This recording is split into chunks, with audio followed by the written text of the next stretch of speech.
Service. This is Excuse the Nuisance.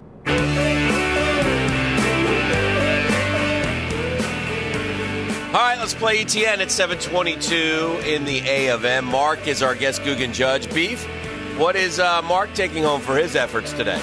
Mark, for his efforts, he'll be really excited as he rarely wins. He's going to get himself a pair of tickets to the World Golf Hall of Fame. That gets him admission to the hall, a round on the putting course, and a shot at the challenge hole.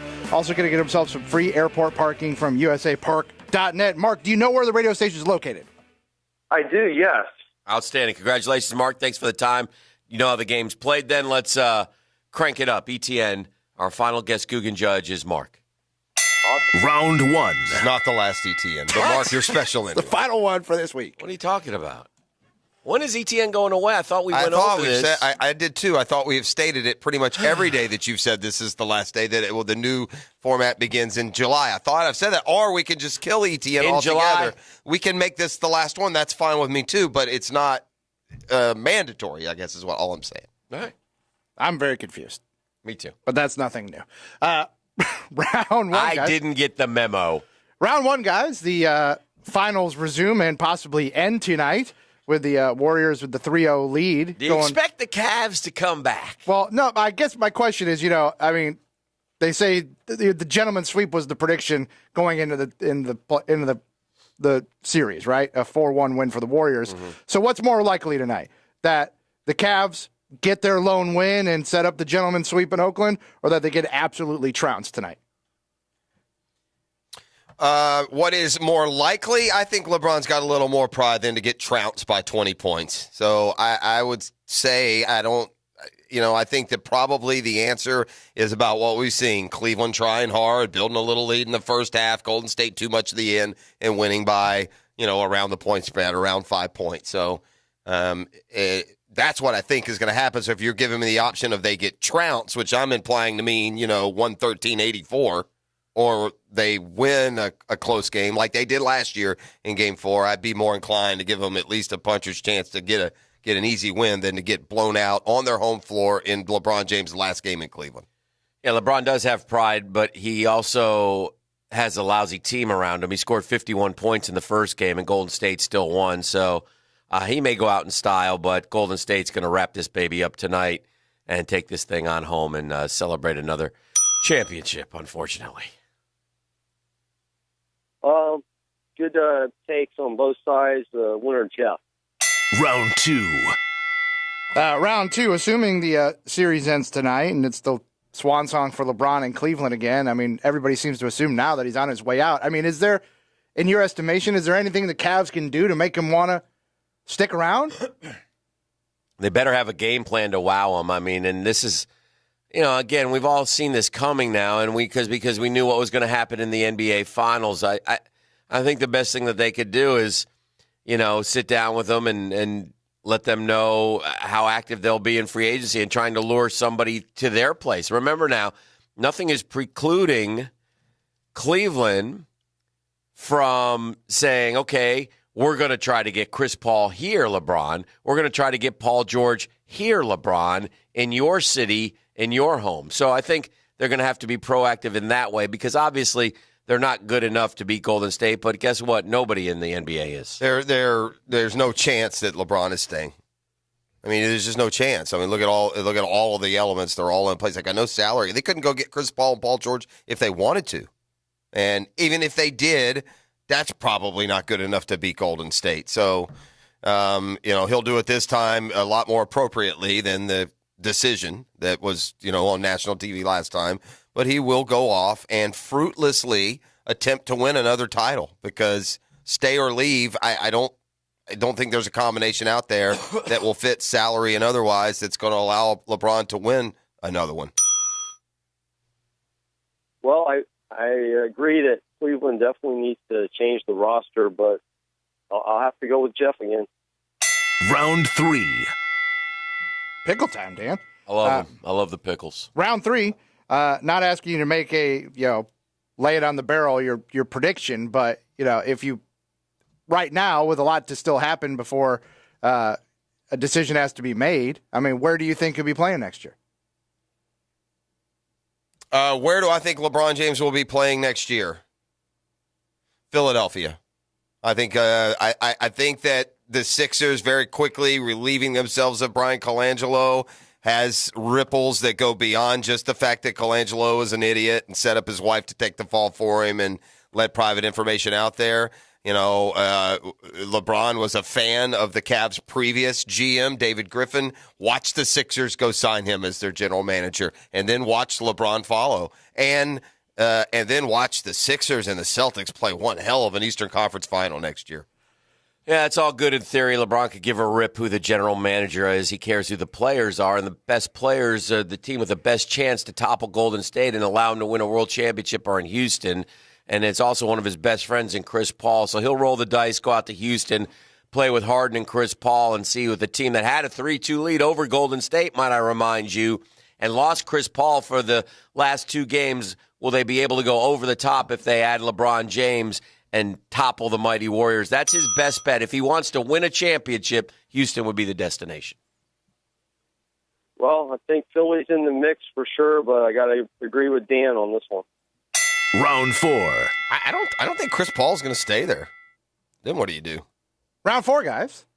Shifting gears. Jags getting ready to wrap up OTAs, minicamp next week. The gang over at Sports Illustrated gave a prediction on every team's record and identified a pivotal game. They said the Jags are going to win the AFC South at 11-5. Yeah. But they identified their most pivotal game as the Week 2 matchup with New England here in Jacksonville. Not saying that's not a huge game, but can your pivotal game be the second game of the year? No, you can sit there and I'm sure it's a statement game and they got to show the Patriots they can beat them and blah, blah, blah, blah, blah. No, that's not the pivotal game. There'll be a pivotal moment for the Jaguars. It's almost impossible to pick out the, quote, pivotal game each year.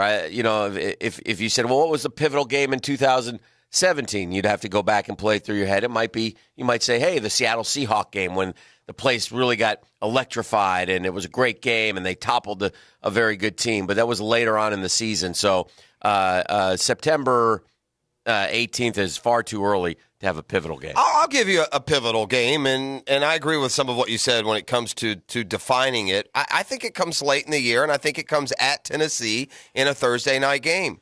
The Titans have positioned themselves after last year as the Jags' chief rival, and we'll I guess find out if Deshaun Watson and Houston retake that.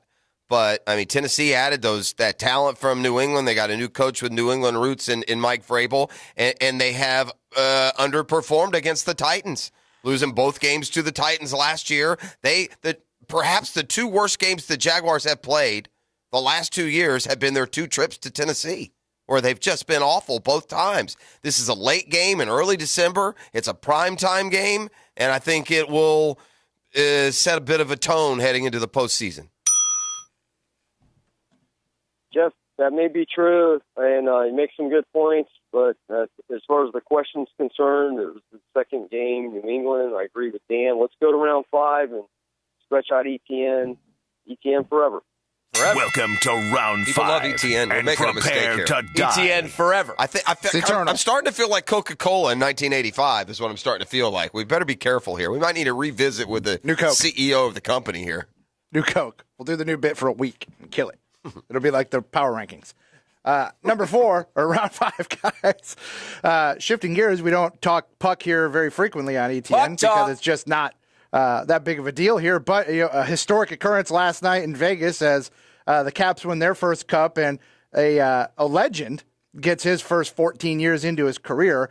It's hard for people to wrap their brains around just how momentous an occurrence that was. I mean, is there an equivalent that you can recall, in the other big sports where, not only a historic franchise win, but also a first-time title for a legendary player at the same time? Not the same. I mean, I could fire up the Google machine right now and figure out when Wilt won his first. Maybe he went a long time without winning one. But considering the concept of this is the best, either the best or the second best player in the world in hockey for almost his whole career, that, basketball, that doesn't translate, man. If you're the first or second best player in the world in basketball, then you're going to win a title. You're not going to go 14 years before you win your first one. So the closest would be Dirk Nowitzki played on a good team, a contending team. He even went to a finals at one point, and he was a great player, a perennial all-star, and finally got his when they beat the Heat, back in LeBron's first year in Miami. So, I think Steve Young a little bit. It's a different story, but, Young kind of got the monkey off of his back. He was,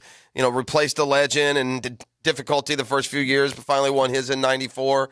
There aren't a whole lot, and the reason is, quite frankly, especially in hockey and basketball and baseball, that when you're the best player, you typically get a title. You don't have to wait this long, typically.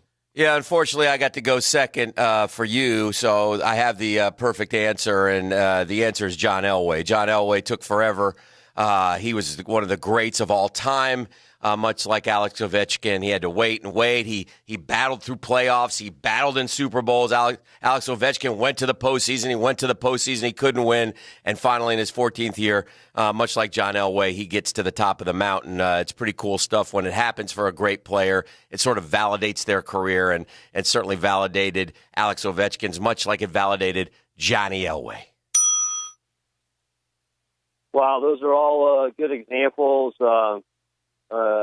By nail biter, I'll have to go with Dan on that one. Yes, sir. ETN lives. Yeah, you need a ETN forever. Yeah, ETN forever, Mark. I need a minute. Woo! I need a minute. That's what I'm talking about. I got Googled. Yeah. I got Googled, Mark. Wasn't Googled. I got beat by the Google. The Google machine beat me. It was pure sports knowledge. I went Google. I also had a guy. Got a guy driving in while I talk about the storyline, going through his brain, all the other ones.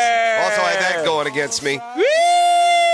Sticks, here's what I'm going to need you to do. Fireball. I'm going to need you to go out to Dan Hickens. What a rally. Luxury sedan. Never say die. I need you to rip his radio out. 3-2. So he can't start stealing my victories in the 6 o'clock hour. This is the drill. It's a JB Cox in the history of ETN, another 0-2 comeback.